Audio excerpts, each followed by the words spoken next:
আসসালামু আলাইকুম, স্বাগত সবাইকে আমার আজকের পর্বে। তৈরি করে দেখাবো পাউরুটি দিয়ে সকালে বা বিকেলে সার্ভ করার মতো দারুণ মজার একটা নাস্তার রেসিপি।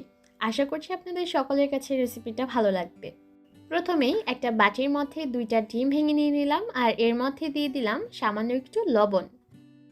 আধা চা চামচের মতো দিয়ে দিলাম চিলি ফ্লেক্স। এবার খুব ভালোভাবে মিশিয়ে নিচ্ছি।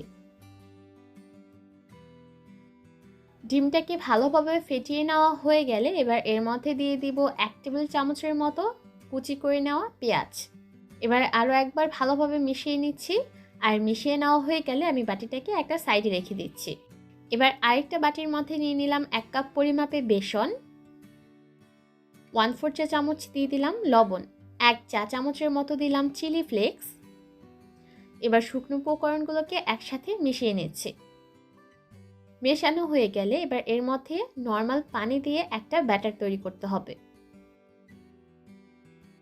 পানিটাকে কিন্তু একেবারে দিয়ে দেওয়া যাবে না, তাহলে ব্যাটারে পানির পরিমাণ বেশি হয়ে যেতে পারে।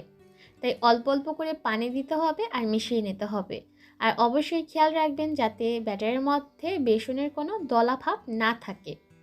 আমি অল্প অল্প করে পানি দিচ্ছি আর মিশ্রণটাকে ভালোভাবে ফেটিয়ে নিচ্ছি। আর এভাবে করে যদি একটু সময় নিয়ে বেসনটাকে ফেটিয়ে নেওয়া হয় তাহলে বেসনের মধ্যে কিন্তু কোনো রকম দলাভাব থাকে না, আর খুব স্মুথ একটা ব্যাটার তৈরি হয়। এরই মধ্যে ব্যাটারটা একদম রেডি। আর ব্যাটারের কনসিস্টেন্সিটা আপনারা নিশ্চয়ই দেখতে পাচ্ছেন। এরকম পাতলা করেই আপনাকে এই ব্যাটারটা তৈরি করে নিতে হবে। এবার চুলায় একটা প্যান বসিয়ে দিয়েছি আর এর মধ্যে নিয়ে নিলাম 1/4 কাপ তেল। তেলটা যখন গরম হয়ে যাবে তখন এর মধ্যে ডিমের মিশ্রণটা ঢেলে দিচ্ছি। চুলার আঁচ আমি এই পর্যায়ে মিডিয়াম হিটে রেখেছি। কোনোভাবেই চুলার আঁচ বাড়িয়ে রাখতে যাবেন না, তাহলে ডিমের নিচের অংশটা পুড়ে যেতে পারে। যখন মনে হবে ডিমের নিচের অংশটা ভাজা হয়ে গেছে তখন ডিমটাকে উল্টে দিচ্ছি। এবার অপর সাইডটাকেও একইভাবে করে ভেজে নিতে হবে। আর দুইটা সাইডে যখন ভালোভাবে ভেজে নেওয়া হয়ে যাবে তখন ডিমটাকে চুলা থেকে নামিয়ে ঠান্ডা করে নিতে হবে। আজকের নাস্তাটা তৈরি করার জন্য আমাদের প্রয়োজন পড়বে হোয়াইট ব্রেড। আপনারা চাইলে ব্রাউন ব্রেড দিয়েও কিন্তু এই নাস্তাটা তৈরি করতে পারেন। আর আপনারা আপনাদের প্রয়োজন অনুযায়ী ব্রেডের পরিমাণ বাড়িয়ে কমিয়ে নিতে পারবেন। এবার প্রথমে একটা ছুরির সাহায্যে রুটির চারি সাইডের অংশগুলোকে কেটে নিচ্ছি। আর এই কেটে নেওয়া অংশগুলোকে কিন্তু ফেলে দিলে হবে না। এই অংশগুলো আপনারা চাইলে ব্রেড ক্রাম্ব তৈরি করার ক্ষেত্রে ব্যবহার করতে পারেন।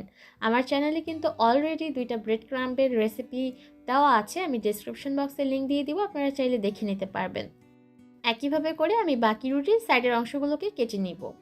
এবার আমি ডিমটাকেও টুকরা করে নিচ্ছি। প্রথমে মাঝ বরাবর দিয়ে টুকরা করে নিব,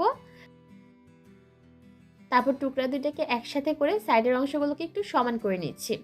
আমি এই ডিমগুলোকে অনেকটা পাউরুটির মতো করেই টুকরা করে নিলাম। আর এটা অনেকটা দেখতে চারকোনা মনে হচ্ছে।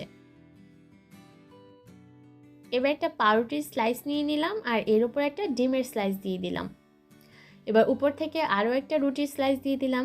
এবার ছুরির সাহায্যে আমি এই রুটিটাকে 3টা ভাগে ভাগ করে নিচ্ছি। আপনারা চাইলে আস্ত এই পাউরুটিটা দিয়েও নাস্তাটা তৈরি করতে পারেন, আবার চাইলে আমার মতো টুকরা করেও নাস্তাগুলোকে তৈরি করে নেওয়া যায়। এতে করে নাস্তাটা দেখতেও ভালো লাগে আর খেতেও ভালো লাগে। আর একইভাবে করে আমি বাকিগুলোকেও তৈরি করে নিব। এবার আমরা যে আগে থেকে বেসনের মিশ্রণটা তৈরি করে রেখেছিলাম সেটাকে একটা চামচ দিয়ে ভালোভাবে নেড়ে চেড়ে নিচ্ছি। এবার টুকরা করে নেওয়া পাউরুটিগুলোর থেকে একটা নিয়ে আমি বেসনের মধ্যে ভালোভাবে চুবিয়ে নিচ্ছি। আর চুবিয়ে নিয়ে সরাসরি গরম তেলে ছেড়ে দিতে হবে। আর তেলটা কিন্তু এই পর্যায়ে খুব ভালোভাবে গরম হতে হবে। একে একে সবগুলো পাউরুটির স্লাইসই যখন দিয়ে দেওয়া হয়ে যাবে তখন চুলার আঁচটাকে আমি মিডিয়ামে করে দিয়েছি। আর মিডিয়ামে করে ততক্ষণ ভাজতে হবে যতক্ষণ না পর্যন্ত পাউরুটিগুলোর সব দিক থেকে সুন্দর একটা বাদামি রং চলে আসে। আর অবশ্যই কিছুক্ষণ পর পর একটু উল্টে পাল্টে দিতে হবে, তাহলে দেখা যাবে প্রতিটা সাইড থেকে সুন্দর রং চলে আসবে। আর শুরু থেকে শেষ পর্যন্ত আমি চুলার আঁচটাকে মিডিয়ামে করে রেখেছি। আর মিডিয়ামে রেখে এই নাস্তাগুলোকে ভেজে নিতে আমার প্রায় 6 থেকে 7 মিনিটের মতো সময় লেগেছে। এর মধ্যে কিন্তু নাস্তাগুলোর মধ্যে সুন্দর একটা রং চলে এসেছে। এবার নাস্তাগুলোকে চুলা থেকে নামিয়ে একটা স্ট্রেনারের উপর নিয়ে নিব। আর একইভাবে করে পরের ব্যাচের নাস্তাগুলোকেও ভেজে নিব। একদমই অল্প সময়ে আর ঝটপট এই নাস্তাটা তৈরি করে আপনারা চাইলে বাচ্চাদের টিফিনে দিতে পারেন, আবার চাইলে বিকেলে চায়ের সাথে সার্ভ করতে পারেন। আশা করছি ভিন্নধর্মী সহজ এই নাস্তাটা আপনাদের কাছে ভালো লেগেছে। বাড়িতে অবশ্যই রেসিপিটা ট্রাই করবেন, দেখবেন ছোট বড় সকলের কাছে ভালো লাগবে। আজকের মতো এখানেই বিদায় নিব। সবাই অনেক ভালো থাকবেন। আল্লাহ হাফেজ।